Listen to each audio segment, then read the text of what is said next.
അപ്പൊ സംഗതി എളുപ്പമായി. തേനീന്ന സാധനം കൊണ്ടുവരുന്നത് 10 ലിറ്ററിന്റെ 500 കന്നാസുണ്ട്.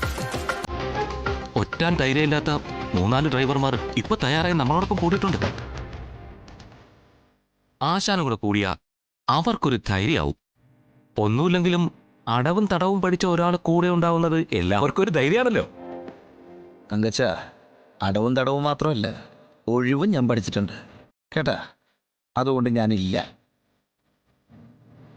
തങ്കച്ച, ഈ വണ്ടി എനിക്ക് തന്നൊരാളുണ്ട്. ഞാൻ ദൈവത്തെ പോലെ കരുതുന്ന ഒരാൾ. അദ്ദേഹത്തിനോട് എനിക്ക് നീതി കാണിച്ചേ പറ്റൂ. അതുകൊണ്ട് ഞാൻ ചെയ്യില്ല.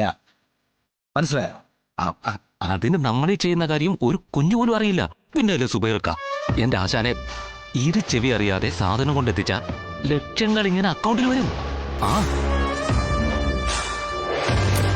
ആശാന്റെ കുറെ പ്രശ്നങ്ങൾ അതോടെ അങ്ങ് തീരും.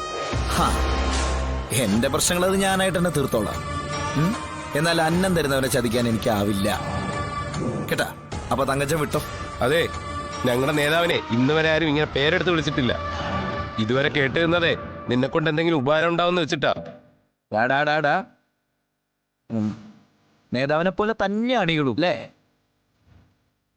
ഞാനിപ്പോ കൂടെ നിന്നിരുന്നെങ്കിൽ അപ്പനെ കയറിയിട്ട് എടാ പോടാ വിളിച്ചിരുന്നതിലും കുഴപ്പമില്ല. ഇതിപ്പോ കൂടെ നിൽക്കാത്തതുകൊണ്ട് തങ്കച്ചാന്നുള്ള വിളിയിൽ കുഴപ്പമായി അല്ലേ?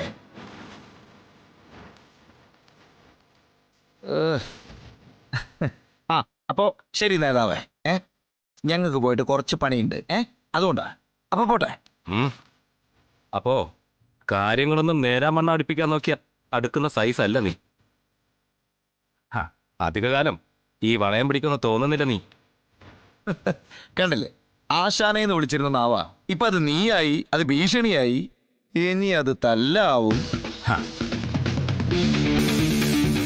വേണ്ട വേണ്ട, ഞങ്ങളെ അതിനുമ്പ് പണിക്ക് പോട്ടെ. സമയമില്ല, അതുകൊണ്ടാ. സമയമുള്ളപ്പോ നമുക്ക് കാണാം കേട്ടാ. ഇപ്പൊ പറ്റോ? പക്ഷേ ഈ തങ്കച്ചന്റെ വാക്ക് ധിക്കരിച്ചുകൊണ്ട് കുറച്ചധികം നാള് ഇവിടെ കിടന്ന് വിലസാമെന്ന് നീ ധരിക്കണ്ട. ഈ പണി പൂട്ടിക്കാനുള്ള പൂട്ട് ഞാൻ പണിയിക്കുന്നുണ്ട്.